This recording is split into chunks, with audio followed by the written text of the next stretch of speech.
Well, on the occasion of Mother's Day, I thought it might be interesting to explore one of the world's most unusual religious examples of motherhood, the birth of Buddha.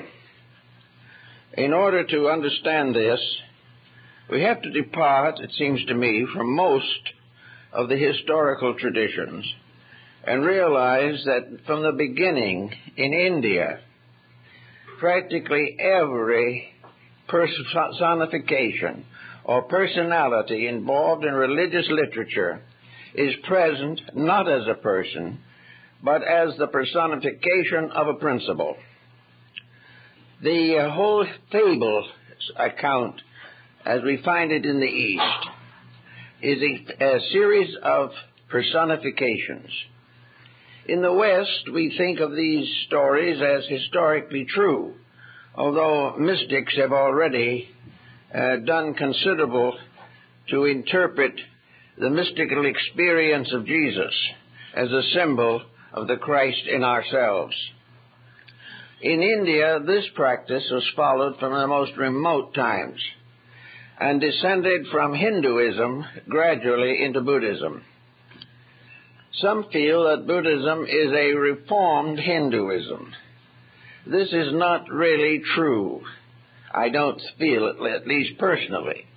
I rather feel that Buddhism is simply a restatement of the basic principles which are found in the symbolism of Hinduism.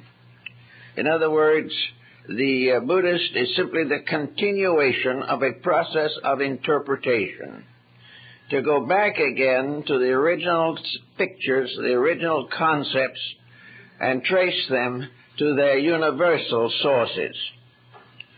The early Brahmins were among the first to chart the structure of the universe. Long before Western man was interested in such matters, the savants of India and China had already more or less organized a concept of existence that survives with some modifications to the present time. Perhaps one of the most important differences between Eastern and Western astronomy is that in the East, the universe is alive. The universe is a living entity. The universe is both a principle and a being. It is not simply an aggregate of chemical processes. The very atmosphere of space is alive. Everything that involves change and backs the processes of evolution and involution, every law of the universe is alive. There is no such a thing as a mechanistic concept in ancient Hinduism.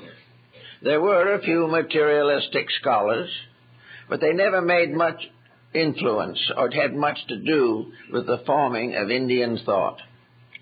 So we have the universe conceived as an entity, a vast being whose body nature is and God the soul.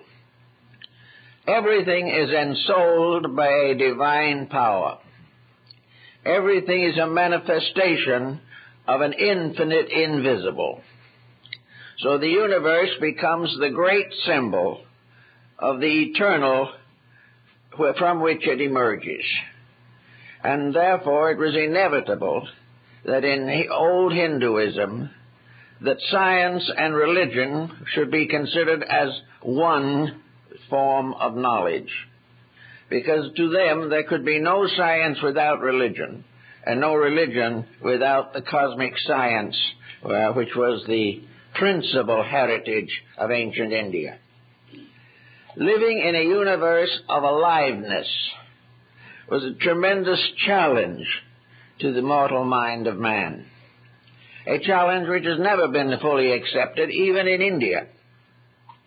The average Hindu is no more able to fully comprehend the vastness of his own theology than is the Westerner capable of understanding the overtones of his own sciences. Each is locked in a kind of literalism. In the East, this literalism is mythology. In the West, this literalism is materialism. The average person does not go beyond the surfaces of things. And the surfaces of things fall short or are inadequate to meet the unfolding need of human consciousness. So in the ancient system, it was necessary to provide a key to an unfolding theory that could never be outgrown, the theory of an eternally growing, operating, living creation. That what we might term as a cosmic being is actually a form of consciousness, of intelligence, and of enlightenment above and beyond mind. In India, for instance, mind was regarded very largely as the slayer of the real. Most individuals live by preconceptions, either their own or of the environment in which they live.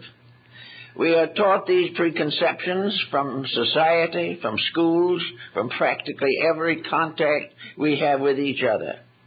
We live in a small universe in which the intimate average thing is paramount. Most human beings live from the cradle to the grave without really having an abstract thought about themselves or anything else. They do not live in a vast world of living powers. They live in a store, in a marketplace, in a trading center. And their lives are fulfilled in the daily tasks of continuing an existence which really has very little substance behind it. The existence of trying to get out of this life as comfortably as possible. This is the primary concern of some. For others, the concern is to have as much as you can while you're here, although fully realizing that you cannot take it with you. Now, in Asia, these concepts were not so real as they are here. It's true that in India and China and most of the Asiatic countries, there were very extravagant personalities. There were nobilities that were wastrel from the beginning. There were many who amounted to little or nothing, and many of the very wealthy were among the poorest citizens of the East. These things were all true, and are true even now. But beneath it all was a great layer of what might be termed the people. The average Indian, the average Chinese, the average Japanese. He belonged to a great structure of believing, and on his own level, he examined more closely than his peers the type of inward life with which he had been endowed. It was this contemplation of internals and eternals that resulted in India producing an almost complete race of sages, holy men, ascetics, yogis, those who were struggling to make the invisible on the inside more real and give them a victory over an exterior which was difficult, sad, and problem-bound. There's been estimated that at the time of the taking over of India by the present democratic regime, that there were more than 9 million self-appointed religious wanderers. These were not all foolish people. They were trying to find out something. What they were trying to find out was in their sacred books, but they never had realized it. It constituted a different approach to reality, a different way of measuring life and measuring success. We have it in the West in monastic orders, which particularly in early centuries of Christianity were very powerful. In these monastic orders, human beings turned from the temporal to the eternal, and found in this a strange mystical fulfillment, something that the temporal world could not bestow. Many were led to religion by disillusionment, by suffering, by pain, by bereavement. All these things led the individual away from the daily and the ordinary into the search for something deeper and more important. We are beginning to feel this situation now, because in the presence of the great changes that are taking place, with nuclear fission hanging over the world, with practically every system that we have proving its deficiency in many, many respects, with the average individual not enjoying nearly the security of his grandparents, there's been a great recognition of the fallibility of a materialistic way of life. And all over the Western civilization at this time, there is a rising of mysticism, of a search for a spiritual value. And more persons are being disillusioned as to the importance of ways which they accepted without question a few years ago. Now, to go back to our India problem, we have in this situation more or less the problem that faced India. Because in India, the great Brahmanic system of theology was a science based upon a religion. This science resulted in the fantastic structure of a caste system, a system which perhaps had many infallibles that will soon be forgotten, but also had certain points of value that have to be considered. The caste system divided humanity into 4 levels, or general structures. The highest of these was the scholar and the sage. In the caste system, wealth was not included among the important patterns of career. Below the wise, the second caste, was the defender of the wise. And the purpose of this defender was to make sure that wisdom itself was never profaned, that there was never a time when the highest was not protected and guarded. This might cause some thought today, where if we suddenly came to the realization that militarism was part of a caste in India dedicated entirely to the protection of truth in its abstract form. In other words, it wasn't who won the battle. It was to protect the eternal values of universal law, to protect what we would term the 10 Commandments, the defenders of the faith of righteousness.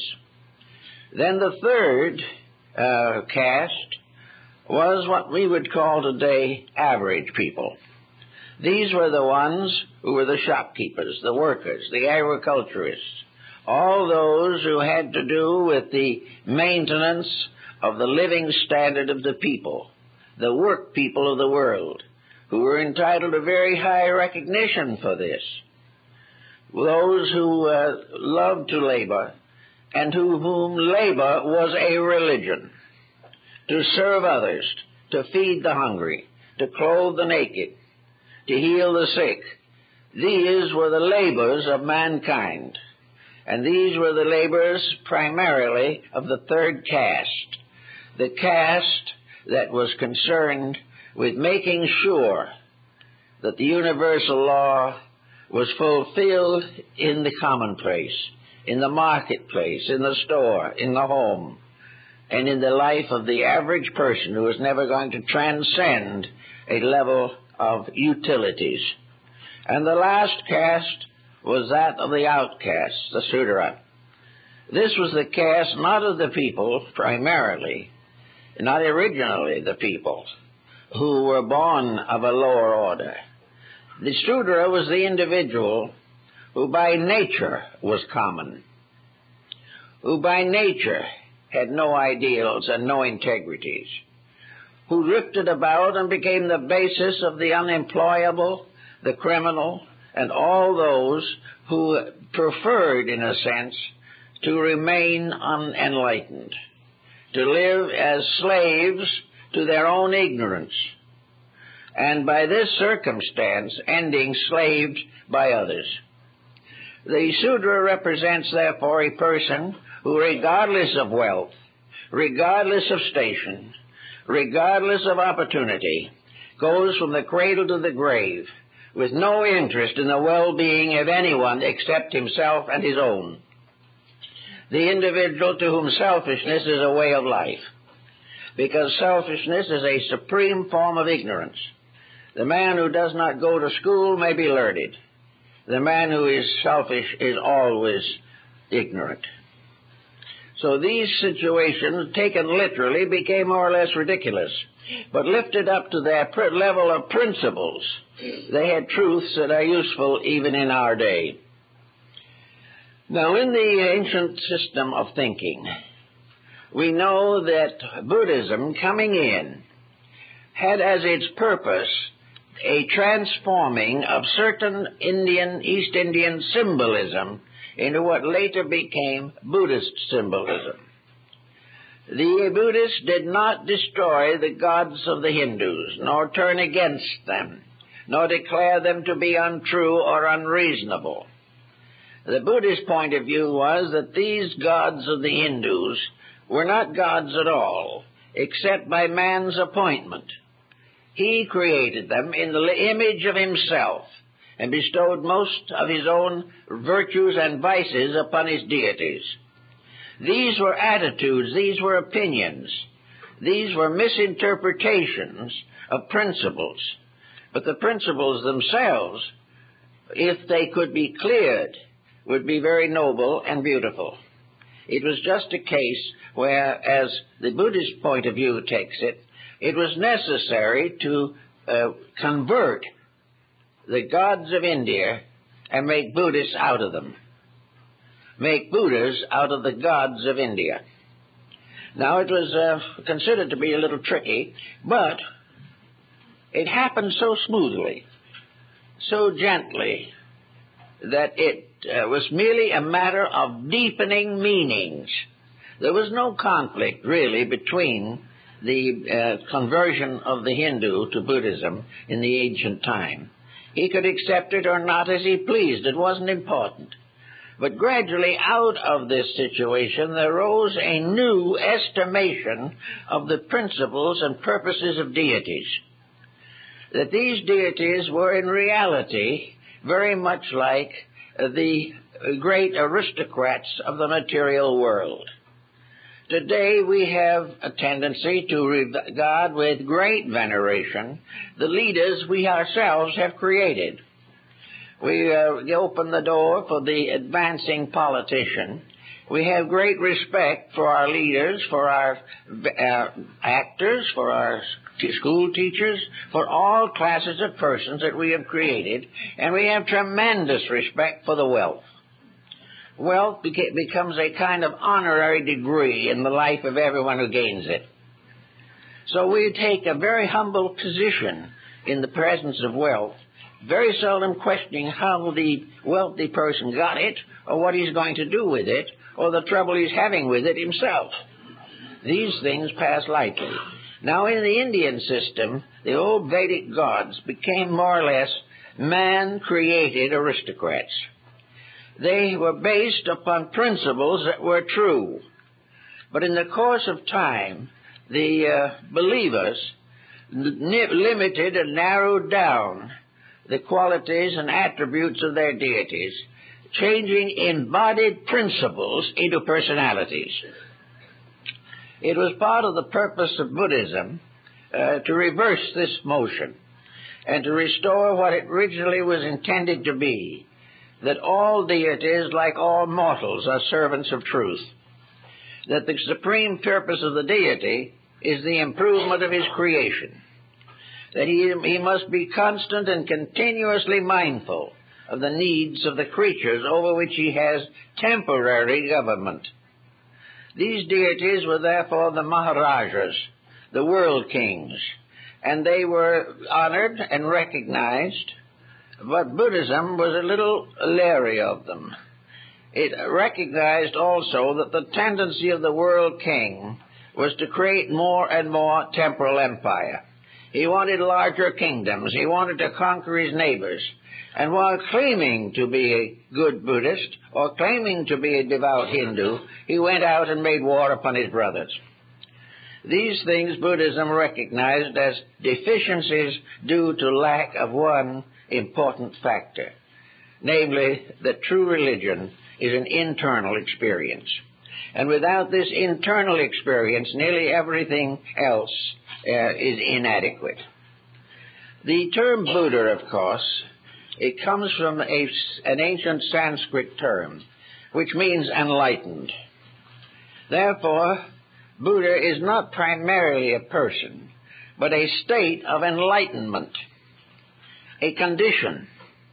Now, the same might be true also if we consider the Western philosophies and religions. We may personify Jesus Christ, but a Christian has to live the philosophy, live that religion. Christ is perfected in the Christian. And in the East, Buddha is embodied in the person who keeps the rules.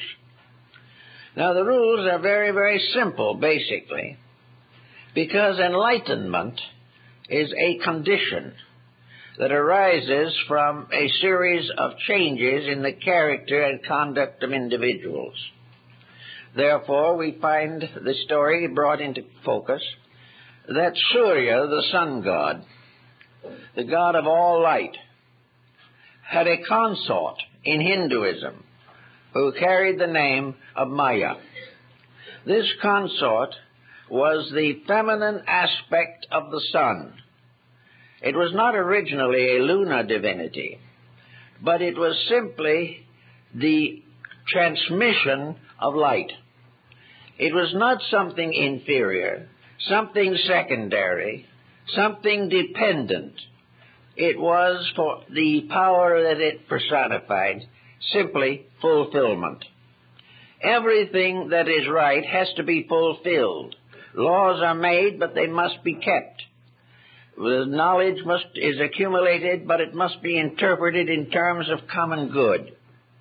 So in the ancient system, Surya, the sun, was the principle of infinite universal light, the light of reality. A light that is very different from just the sunball that we see in the sky. Surya was the light of the world. It was that power which bestowed upon everything that existed not only the power of life, but the power of intelligence, and ultimately the actuality of salvation. In other words, it was the creator, the preserver, and the redeemer. It was the infinite reality upon which all other things depend. It is the light in things that make them live. It is the light in our eyes that makes us read a book correctly. It is light in our heart that gives us love. It is light everywhere that transforms the darkness of ignorance, selfishness, perversity, fear, into a radiant internal enlightenment. This means, as even the Western mystics have clearly shown, a change in what man sees when he looks. The individual who is not enlightened looks upon a world of difficulties.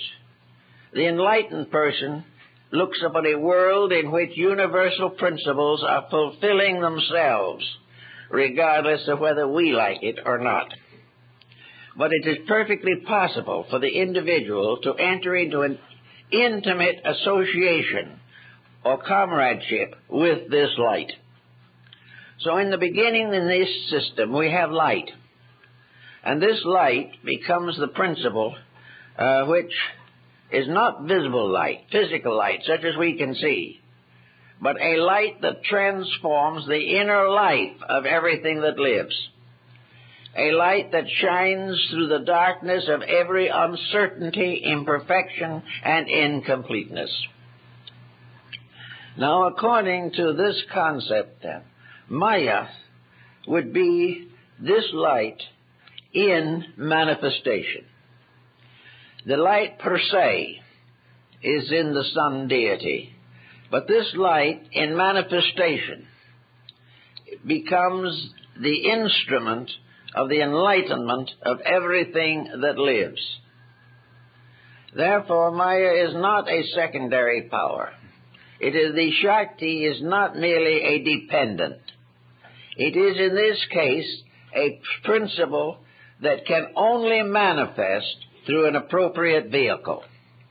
And that appropriate vehicle is creation.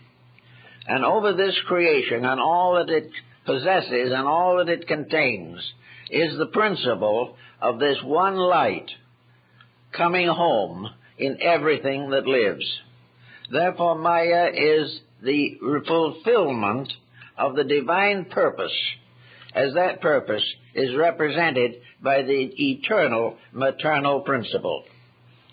In the Indian philosophy, finally, in spite of what we may think to the contrary, if we go back far enough to the roots of the Vedas and the great teachings of India, we find that the eternal, space itself, the infinite potential theater for the existence of things, that which is the root of everything and from which everything must come and to which it must return, is a feminine power. This represents the inevitable state of birth and rebirth, both of which are feminine potentials. In this sense, therefore, we see the gradual transmission of this concept of Surya and Maya into the development of Buddhist legendary and lore. This legendary and lore divides abruptly into two schools, the northern and the southern. The southern school is far less florid than the northern.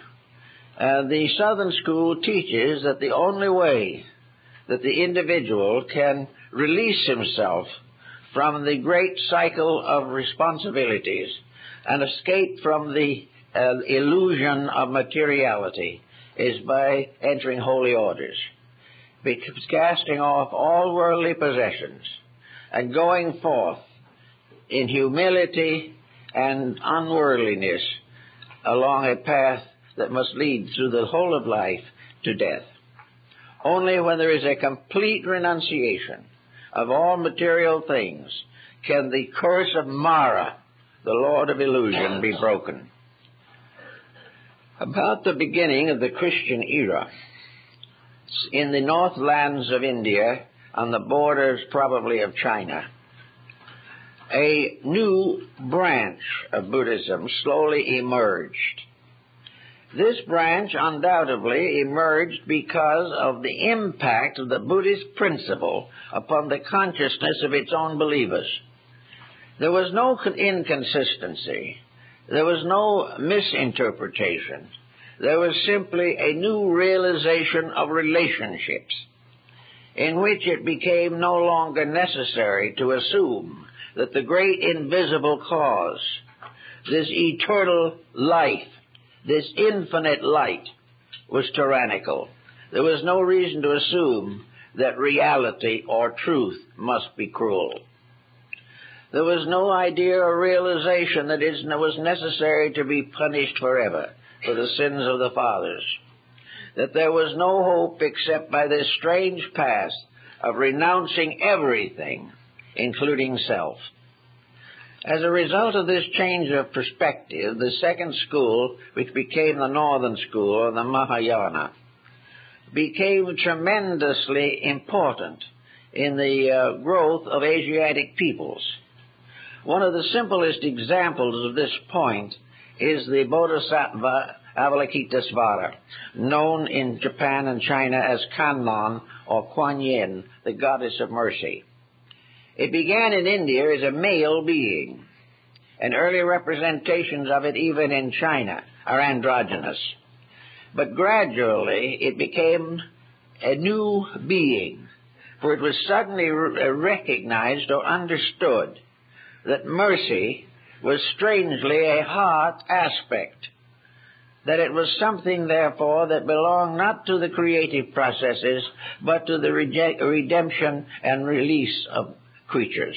And in this course of procedure across Asia, this deity became feminine, and is as feminine is recognized today among all Buddhist peoples.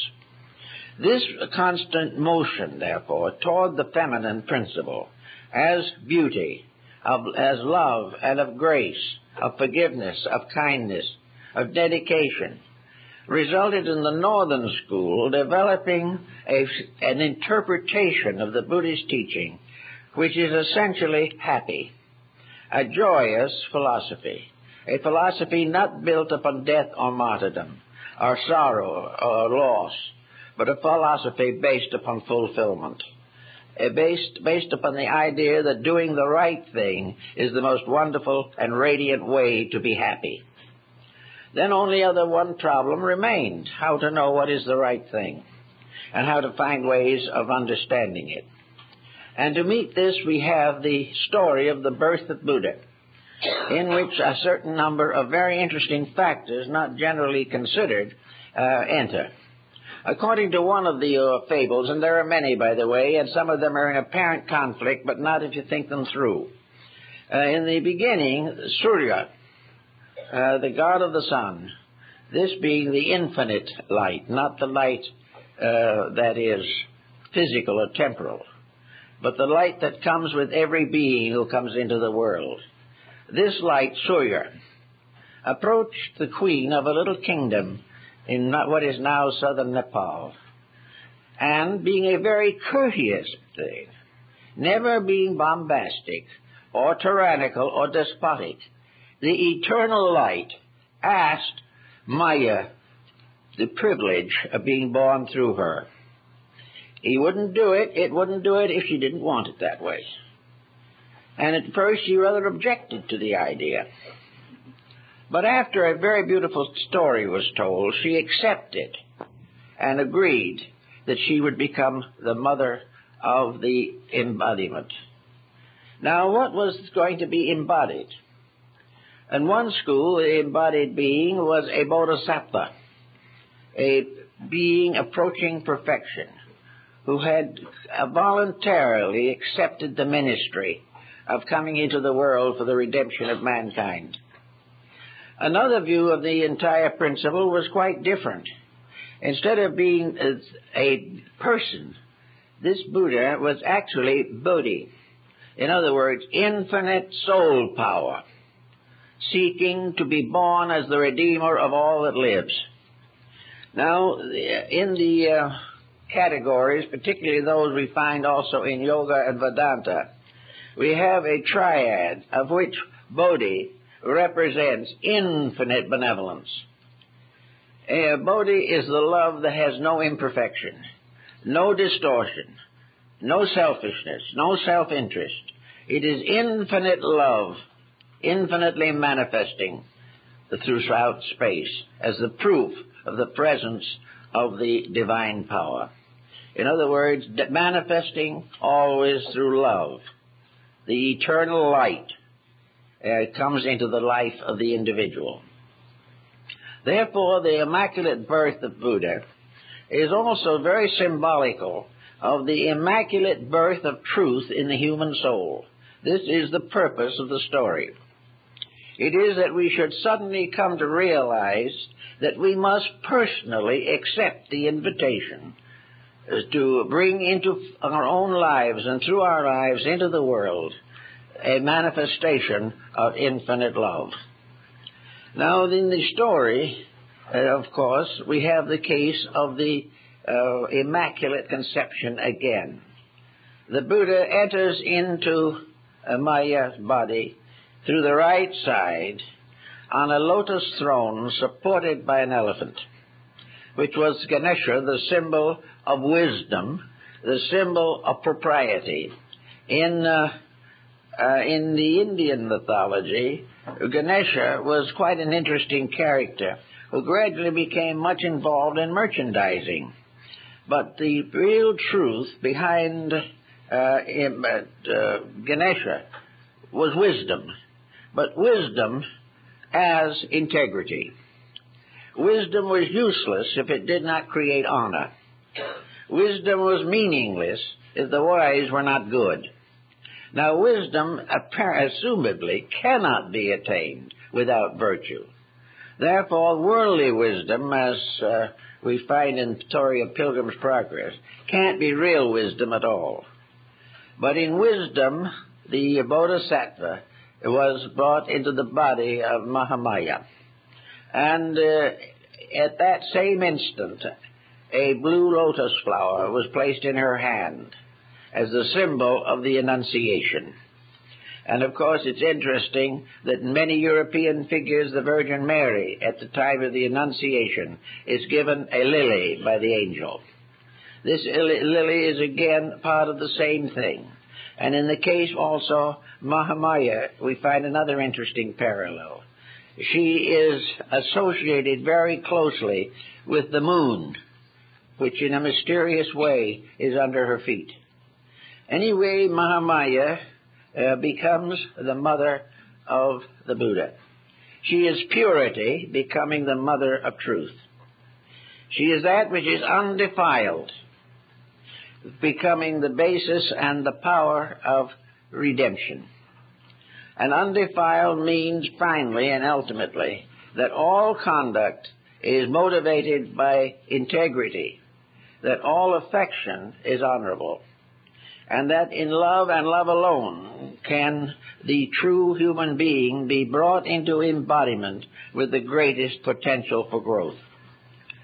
Now the time came, and the king of the little country, where Maya was the queen, knew of the story and became acceptant of it, and believed her account. And in due time, when her term was complete, they went to a beautiful garden called the Lumbini Garden near his palace, where grew the painless tree, the tree that there was no suffering. She reached up her hand to pick a branch from this tree, and the child was born from her right side. Now this is quite an interesting account for the reason that in all probabilities we are to understand that Gautama Buddha was born or delivered by a cesarean delivery. This is the only thing that would account for the detail, and also account for the fact that it's carefully recorded that the mother died within 7 days. This would prove very likely true of a cesarean done at that time. So we find that instead of being brought up by his mother, he was brought up by his aunt. And this aunt became also the wife of the king, and together they raised the child.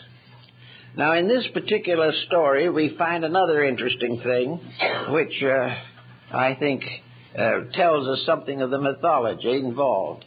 When the child was born, at the moment of birth, it was caught in a cloth held by the gods Indra and Brahma.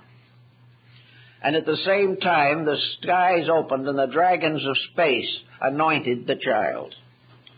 Then, as only a few minutes old, the child walked. And he took 7 steps in each of the 4 directions, and then returned to his native infancy. And the Chinese indicated these steps by putting a flower where each one of the 7 footprints in each direction was placed. And in the old woodblock prints, the flowers are arranged in the form of the cross. This is another interesting point that has generally been ignored. But it is all part of a story that goes far deeper than we're inclined to think. Actually, the continuation of the life of Buddha goes into a whole complication of situations. His aunt who raised him becomes one of his first converts. And this is regarded as an indication of his true attitude on conversion. Also, his own son, who was called the delayer or the prosponer, was converted. And Rahula was born on the day in which Buddha received enlightenment. All these stories all fit together to make a story. They're very important. Actually, therefore, we find the development of the boy following a concept of picture, following the ancient customs always, but strangely breaking through them into the destiny that was intended. In the Indian Eastern situation of Buddhism, we find, therefore, many accounts of Mahamaya. At the time of the child's birth and her own decease, she retired from the world into the Tushita heaven, where Buddha himself had waited for embodiment. This heaven was 33 steps above the earth. And when Buddha came back to his father's house to preach and convert the king after he had finished his own enlightenment, one of the first things that he did was to ascend the 33 steps and preach the doctrine of redemption to his own mother. This was his second contact with her. There was one contact after this, after his own death. After Buddha died and the disciples had gathered about the great wooden casket in which the body was placed prior to cremation, the mother, attended by celestial beings, descended from the Tushita heaven to mourn for the death of her son. And as she stood beside the casket in prayer and weeping, the casket opened and the Buddha rose to console her. Therefore, he rose from the dead to bless his own mother. These legends and these fables go on and on and on, but they are all trying to tell us something. And it is what they're trying to tell us, it seems to me, that is the most important of all. Actually, in the 8th century A.D., the Buddhist monk Kobodaichi went to China, where he received enlightenment, and where he brought back to Japan a great many relics and sacred things belonging to the Chinese Buddhist assembly. Among the things that he brought back was a tiny image of Maya Bunin, the mother of Buddha. And this image was placed in a little temple that was built on a hill overlooking the city of Kobe, in Japan.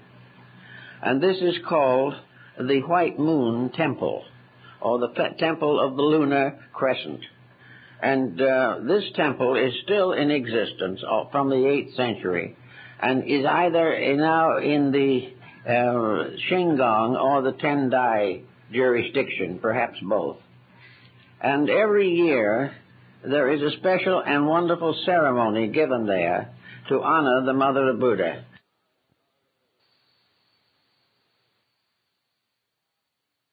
Now in the Shingon or the Tendai jurisdiction, perhaps both. And every year there is a special and wonderful ceremony given there to honor the Mother of Buddha.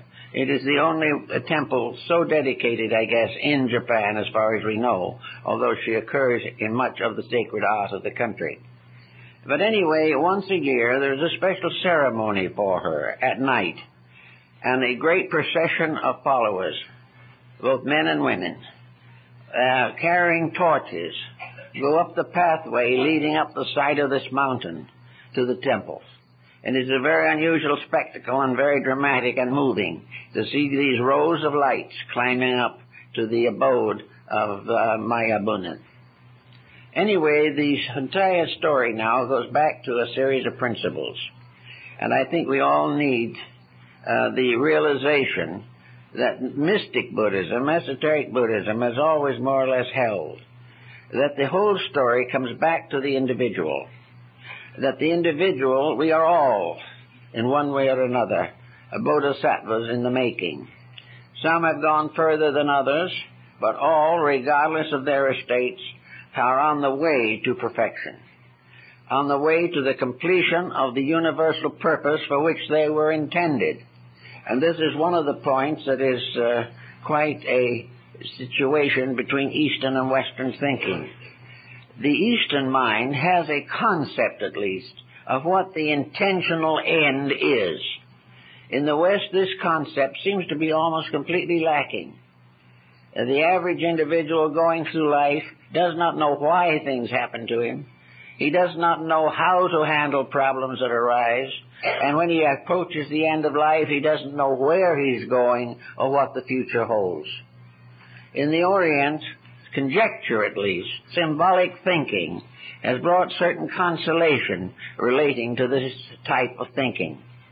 It tells definitely that all things, great and small, from the soul in a grain of sand to a great cosmic system or a great galaxy, all is moving triumphantly and inevitably into identity with the eternal light at the source of all.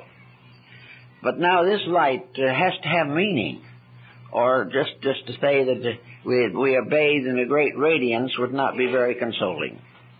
But this light, which we don't understand, this infinite light, is the thing that created everything that exists. It is the ultimate of wisdom. It is the ultimate of beauty. It is the ultimate of virtue. There is nothing that exists without it, and nothing that possesses it can cease to exist. All things, therefore, are part of an incredible, inconceivable, eternal value, eternal reality. To try to define this in the simple terms of human experience is vanity. We can't explain it because we have not yet fully experienced it.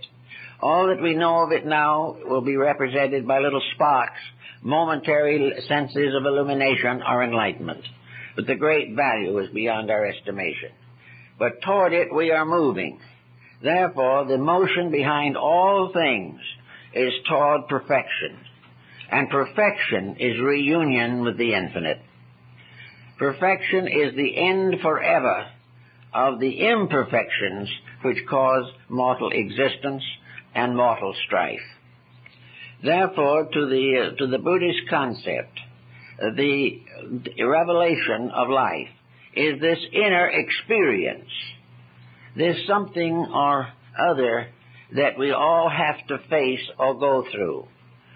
Therefore, we can say, if we wish, that mortal persons, men and women alike, are all aspects of Maya Bunan, the mother.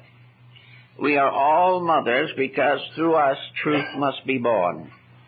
We are parents because it is through us that the eternal light must come into manifestation.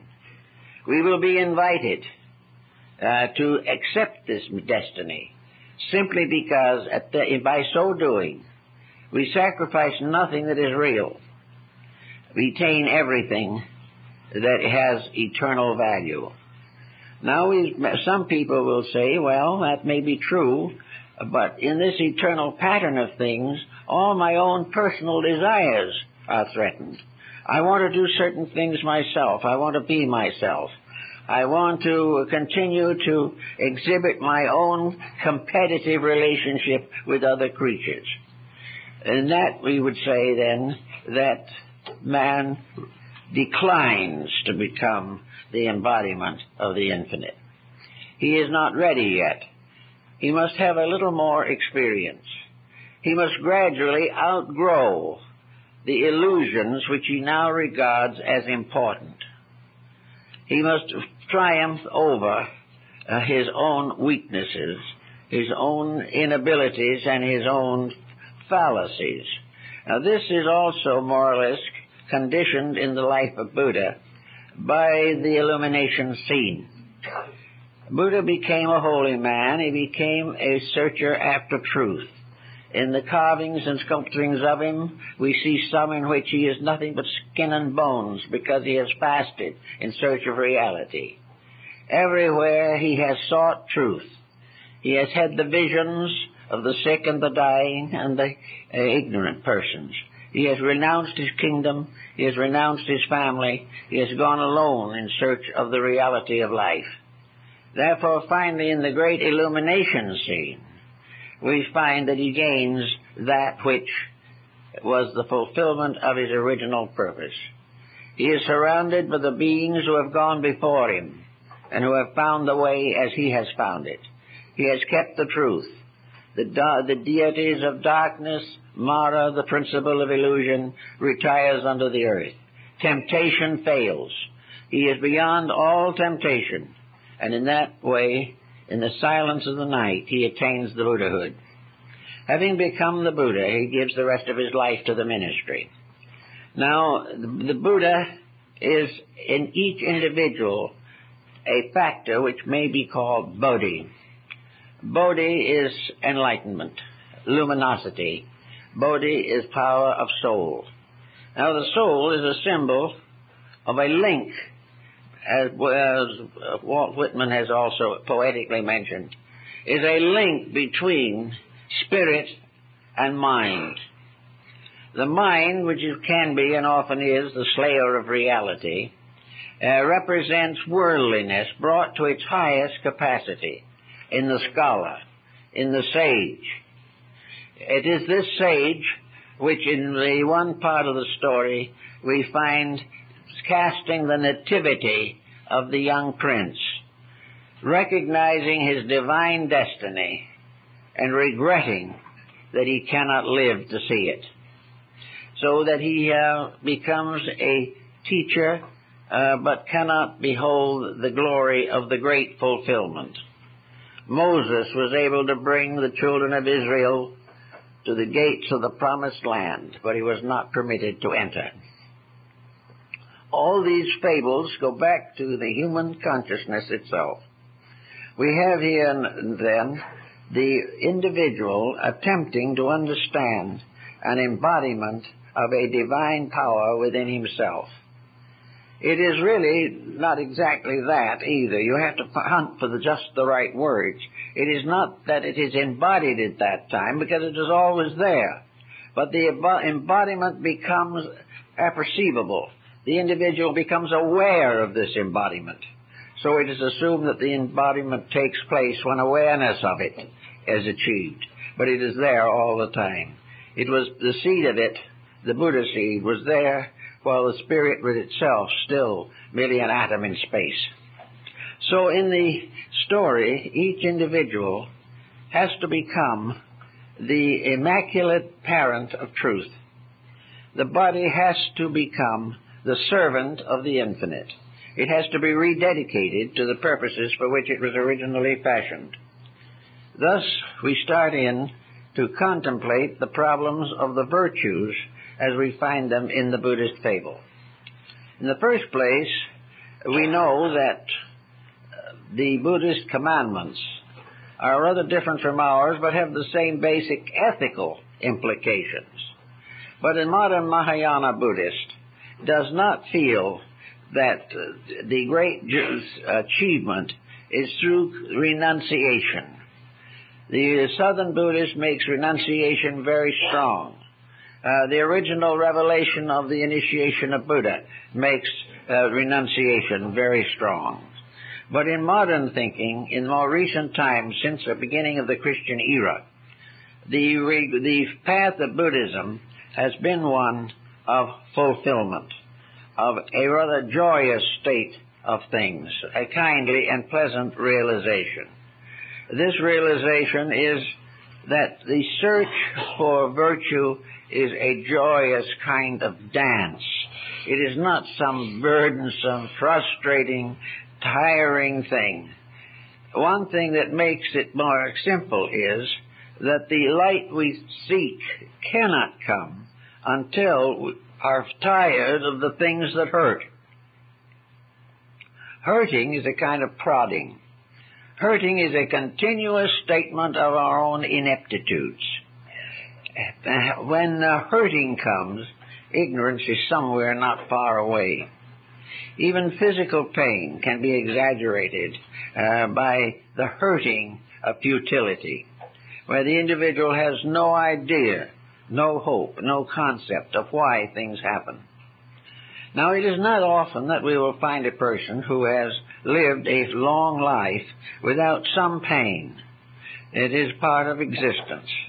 But the purpose that the Buddhist seeks to achieve is not necessarily that he won't hurt anymore, but rather that the hurting becomes part of a recognized good, that pain is necessary to the correction of ill, that if we did not have the symptoms that hurt, we would never find a remedy for the malady. So all the problems of living are part of a growing process. And out of this growing comes the realization that Bodhi is within ourselves. The great throne of the Buddhist experience is within the human heart itself. In the Northern School of the Heart Doctrine, the Buddha is represented seated in the human heart, either by his appearance or by his symbol or by the ideoglyph that represents him. He is therefore the desired of all nations. He is the one who comes to heal the sorrow of the world. His miracle is perfection. His entire fulfillment is the taking over of the life. And in this taking over, every person who accepts the ministry is in a sense a Shakti. In other words, the acceptor is the feminine part of the transaction, because it is the one to whom is entrusted the bringing forth of the perfect soul and also the creation of the perfect world. The birth of the perfect soul is a symbol of the final redemption of the entire cosmic system. It is part of a great plan that goes on. And those who today perhaps are a little sad and a little troubled and a little tired by the difficulties of the times may also bear in mind that if they look closely, they will see that every mistake that is made brings a correction closer. Little by little, we get tired of our own unnecessary misfortunes. Little by little, we are going to recover from the false systems which we have now instituted as part of our way of life. But in Northern Buddhism, there is no war against these principles. The individual is not told to get up and carry a banner. He's not going to picket something. He's not going to be an activist and shoot somebody. This isn't the way it's done in the Buddhist philosophy of life. The Buddhist philosophy will never avenge himself by hurting others. As one example of that was in the case of the Buddhist problems in Burma, where at one time in Burma and in the Indo-Chinese republics, the Buddhist monks protesting against tyranny committed suicide, burned themselves to death, but did not injure anyone else. This was a peculiar point. It was a great reprimand against the other person, but the other person obviously didn't particularly care. But it was the only way in which the individual could remonstrate without violence to another person. So in all of the Buddhist philosophies, we have this particular point strongly emphasized, that it is not through violence, because it is only through the death of violence.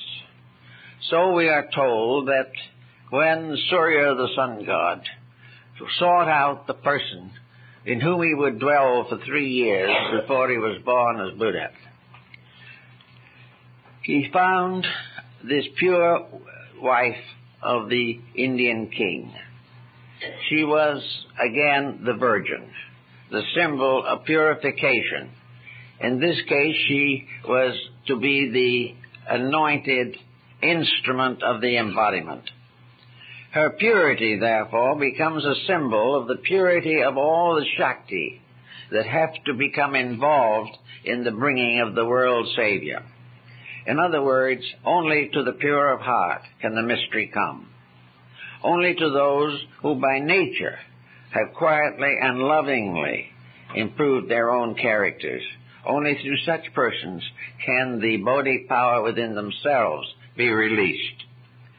The release of this spiritual value can never come through hate, through war, through strife, through corruption, through dissipation, or for any reason other than that the person through whom it comes has achieved internal purity.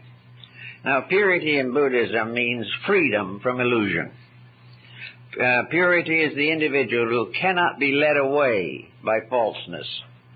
Therefore, there is something about it, as in the case of some of these Christian legends also, there is something about this virginity of the mother that bears witness to a kind of childlikeness, uncorrupted, undefiled, untouched by false values because of purity of inward heart.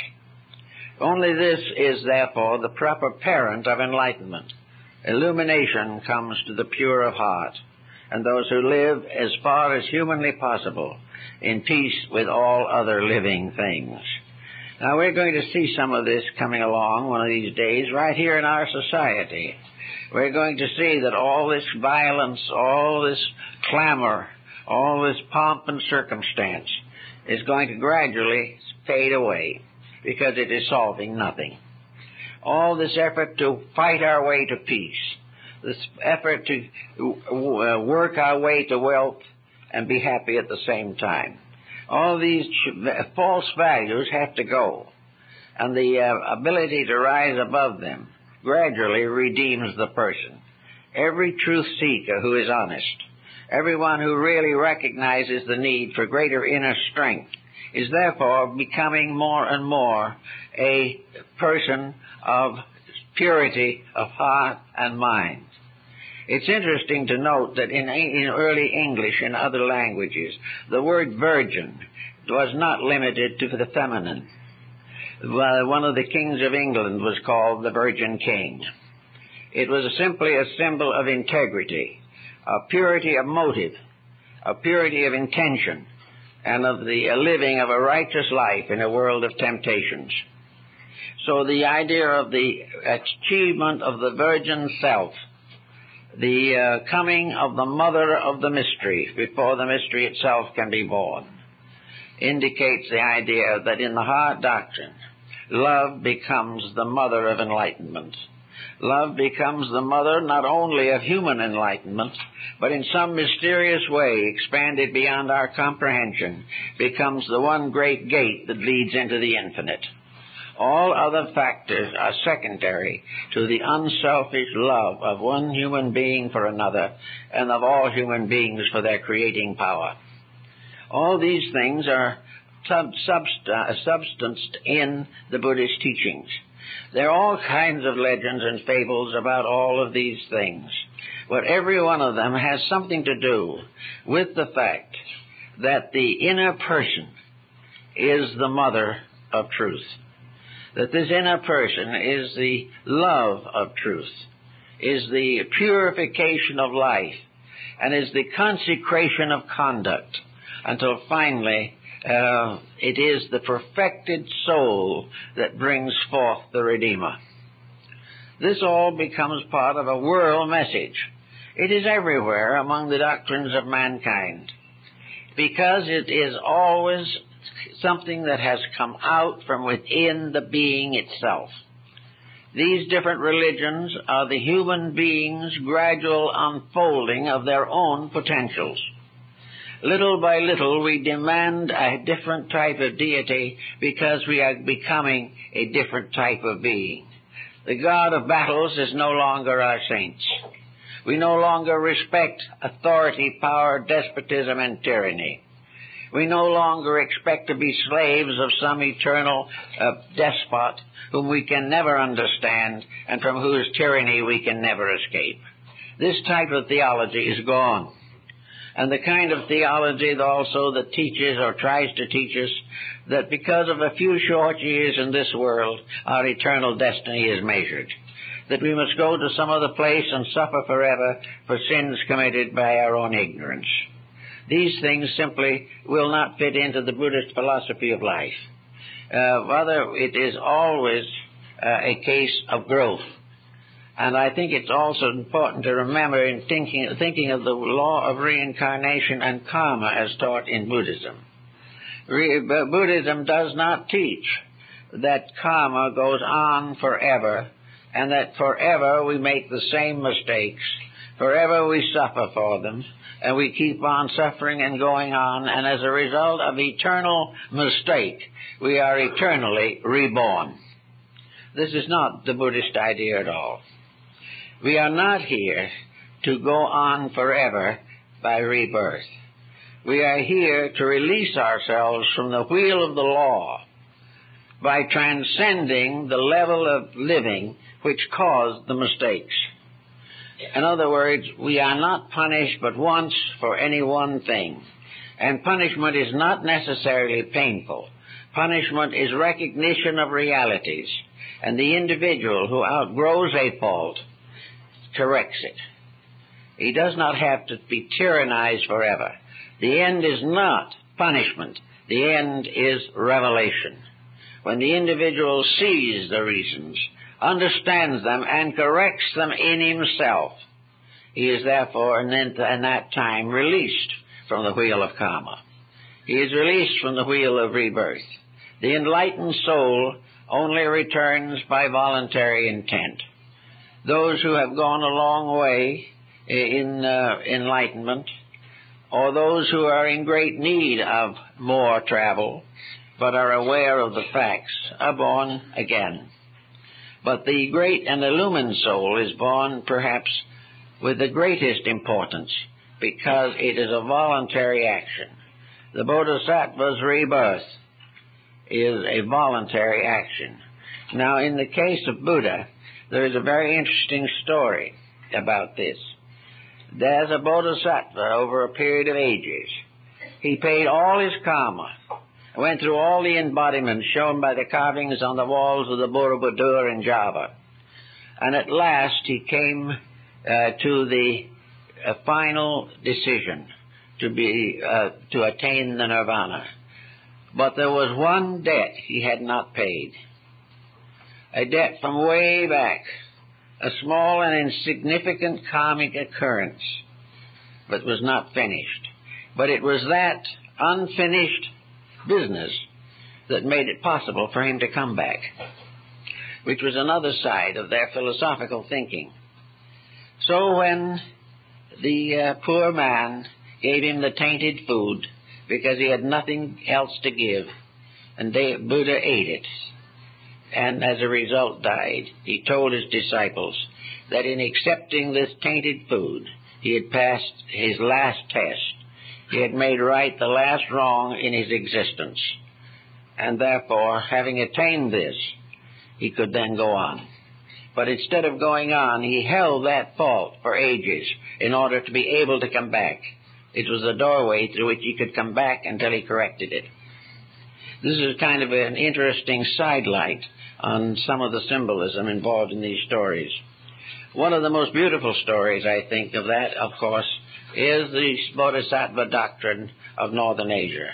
As we look upon the magnificent statuary and paintings and images of China, Japan, and Korea, we see these wonderful, radiant, luminous figures of the Bodhisattva, which means the enlightened soul, the enlightened self, the enlightened being. The Bodhisattvas are the ones who have gone all the way except the last step. And there is a story of the Bodhisattva Kannan, or Kuan Yin, that at last, having gone through all the sorrows of life, having been reborn in every kingdom in order that it might know the pain of living things, having taken the obligation of harmlessness to all that lived, this being was now able to face perfection. And as it stood at the gates of the infinite to go through, it heard a funny little cry, and looked and saw a tiny birdling in a nest, the mother dead beside it. And in that moment, the Bodhisattva took the great obligation of renunciation, and took to itself the vow that it would not attain the liberation or accept it until it could take every living thing, including the soul of that little bird, with it into the infinite. Beautiful little legend. Beautiful. It tells us something, all of us. And here on Mother's Day, it seems to me a very good thing that it does, because it helps us to understand a lot of life that we pass through too lightly and too insignificantly. All that we are striving to do in our best moments and in the moments of our own enlightenment, we are striving to be useful, to help all that lives, because in this way we achieve the full labor of the Shakti. The Great Mother comes in all of us when love takes precedence over every other emotion in life. It comes when a complete renunciation of self ends selfishness. A complete renunciation of gentleness ends all hate, stress, and tension. And I think today maybe we are in great need of this kind of a religion, this kind of an attitude towards life. Under the pressure of our economic situations and political stress and international complications, the individual is moved to attitudes that are not right for him. He hates. He is belligerent. He despises. He gossips. He condemns. He is forever looking for the wrong in things. And in so doing, he locks himself in the illusion of his own material attitudes. I think there is something to be said for Buddhist mysticism, which could be carried over into any religion. In other words, Buddhism is not primarily interested in making Buddhists. It is not interested just in converting anybody to anything. What it is interested in is seeing all human beings living nearer to a purpose of universal peace, of universal accord, of universal understanding, of universal affection and regard. And therefore, in this case, the Son, or the Eternal, comes to each person and asks the right to come in. This is Christ knocking at the door. Each person has the right to accept into itself this power, a dedication to the release of soul power, which is to be found by gentle meditation, prayer, thoughtfulness, consideration, and the gradual disciplining of false attitudes. If the individual becomes capable of eliminating most or the greater examples of his own inconsistencies, both the Buddhist and many other religions have also a formula represented by Yakushi Niori, the Buddhist deity of healing, the healing power of the truth. That in some mysterious way, even physical sickness often has to give way to enlightenment. It can be strangely made better. There is also a very interesting formula about the great physician in the Buddhist doctrine. And the great physician came to each person who was sick, but they rejected him because his medicines were not pleasant to them. He told them frankly that the healing medicine was that by which the soul was changed. So they rejected him, and he went his way. And no one paid any attention to him because they wanted to have health through excess rather than through discipline. And so one by one they got sicker, until finally, in desperation, they called the great physician back and agreed to follow his instruction. When they did, they got well, and everyone lived happily ever after. The great physician is, in the Buddhist doctrine, the power of love over hate. It is the power of tranquility, the power of the great paternal feelings that we have. And it is represented very largely when each person becomes a parent of others. Each person becomes the immaculate parent for the incarnation of the great light of the world.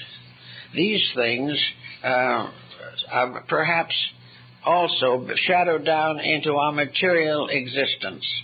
And on Mother's Day, it is very good to think of some of these things, because there is a tremendous power in the simple fact of motherhood itself, by which life is changed and transformed, and each individual moves from merely part of a pattern to one of those who is becoming a creator, someone through whom life is to come into the world. And in this life, we have the physical. But in the philosophical level, this light becomes the mystical. And light as physical perpetuates the species. Light as mystical perfects the whole world and all that inhabits it and all that works through it. So on this day, let's be very grateful for those who have brought life to this world through the natural laws of maternity, and also realize that this embodiment is a symbol, a very beautiful and wonderful symbol, in which the cherishing of life, in which the mystical experience that the individual goes through in the process of bringing forth a physical child, is in a mysterious way surrounded by the presence of universal laws and principles which also have to do with the production of the soul. This human soul is born through the mind and through the body. It is precipitated from the spiritual life of the individual. It becomes finally the heir to all the ages, and it is the child that will never be a pain to its parent. This bringing forth of the sun child, the soul child, the Buddha child in ourselves, is the gradual unfoldment of the eternal through the temporal, of the invisible through the visible. The principle will not be seen, but it will be made known by its preachments. And the preachments in this case represents the conduct, donations and contributions to world good, and everything that can be done to make a better life. So there's constantly coming into this world souls that are brought here, if by love, by the strongest power there is, and that the entire experience of physical love has its absolute equivalent on the higher planes by the mystical experience of soul love. And without love, there is nothing but sterility. Without love, there is nothing but death. And with love, there is everlasting life. So the gradual transformation of ourselves into the love principle is more or less a feminizing process. It is making the principle of love stronger than the principle of law, but does not break the law, because the law itself arises in an infinite consciousness of love. The law is there because it is necessary to the fulfillment of the great affection of the universal parent for its children. So all in the world we can really hope for is that gradually private people in their daily living will begin to live closer to the realities of good, that little by little our failings will be transformed by a kind of affection. When we love someone very dearly, we will sacrifice much for them.